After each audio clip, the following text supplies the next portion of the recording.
Sick of hot takes and terrible security advice? We've got the cure. The Antisyphon Antidote. Brought to you by Antisyphon Training at antisyphontraining.com. Today's prescription: security compliance leadership, phishing awareness training. Hey folks, I'm Brenton, and in this video, I wanted to give you a little bit of an excerpt on my security compliance and leadership class. Specifically, I'm getting into talking about security awareness training and how awareness training doesn't work for everything like phishing. Let's jump right into the content. You'll see what I mean. So we've got our awareness training, but people still make risky choices. In other words, I see the argument made that, oh, well, if we just, did more user education, or if, maybe we used a bigger stick or something, that we could get people to stop clicking on links, clicking on attachments when the email looks suspicious. But is that really it?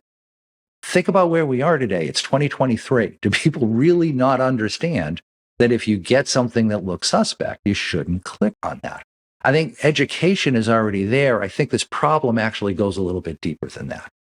So why is this happening? We're trying education, we're trying technology to fix it, but people keep clicking these things. Why?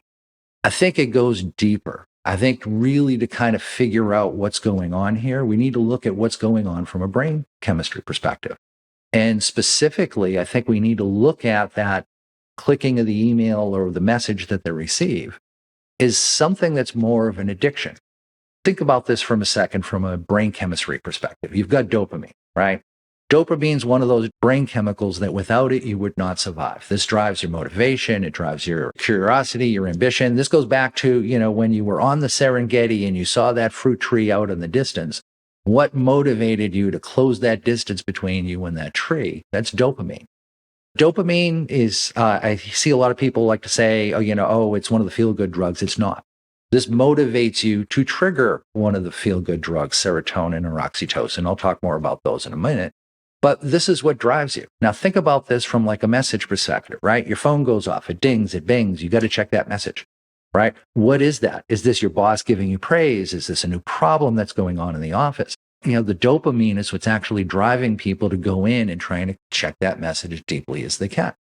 Now, dopamine's not completely bad. The problem is this goes back far enough in our history. Again, Serengeti, fruit tree, or woolly mammoth, or whatever off in the distance, and we want to eat. It was what kept us alive for so long. The challenge is that has been hacked by software vendors to motivate us to go in and use that application as much as possible. You see that especially with like social media today. But that, I got to click it, I got to open it, I got to see what's in there. I want to try and drive some sort of reward. This is what dopamine's doing for us. And our brains just haven't caught up with the technology that we have today. So if you think about this through a dopamine prism, this is what's actually going on. It's not that the person doesn't know they shouldn't click that message. It's the dopamine in their brain driving to do that. Think of it as like gambling. Does someone who's pulling the slot machine really stop and think after, throwing in coin 53, maybe this isn't going to pay off? No, it becomes an auto-repetitive habit. And it's the dopamine that drives it. We want that hit of serotonin or oxytocin. That's what we want to get. We want to reveal this message and have it trigger one of those pleasure chemicals. That's why we're going in and we're clicking in. So really, if you stop and think about this from an addiction standpoint, all of a sudden, technology or training doesn't give you the complete picture anymore, does it? Because you can do those things, but if this is an addiction problem, we've got to deal with the addiction before we're actually going to see any really good results. So you've got this dopamine running around in your brain. What neutralizes that? Well, it's the feel-good drugs, right? So you go off and you see that fruit tree across the Serengeti, you close that distance, you climb the tree, you get that fruit, you take a bite, you get a hit of oxytocin from that. Yay, I'm going to live another day. I have food. Or maybe you collect extra and bring it back to your family. Yay, I'm going to let my family live for another day, or my tribe live for another day. They get a hit of serotonin out of that, but that's another story a little bit later on. But it's the hit of serotonin or the hit of oxytocin that goes through and stops that dopamine. Now stop and think about your checking messages, right? Spam, quick update from somebody. Those are not the types of things that are going to trigger one of those feel-good drugs to get rid of the dopamine. So as you're clicking and clicking and clicking, you're increasing the level of dopamine within your body, but you're not getting one of those two chemicals you need, serotonin or oxytocin, to stop you from doing it. Again, this is why people just click through and don't think twice about it. So how do we fix that? Well, we need to kind of hack the cycle. We need to go in and create something that generates that serotonin or oxytocin, not on opening a message, but on something that has more of a positive effect. You can see in the slide, keeper of the met clef. What does that mean?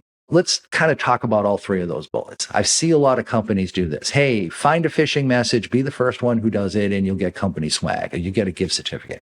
Again, think about this from a brain chemical perspective. Serotonin, that gets triggered when you have feelings of leadership, of status. Oxytocin gets triggered when you have that trust, acceptance, or safety. Does a gift card do that? No. Does a company swag do that? No, of course not. So we need to come up with something a little bit better.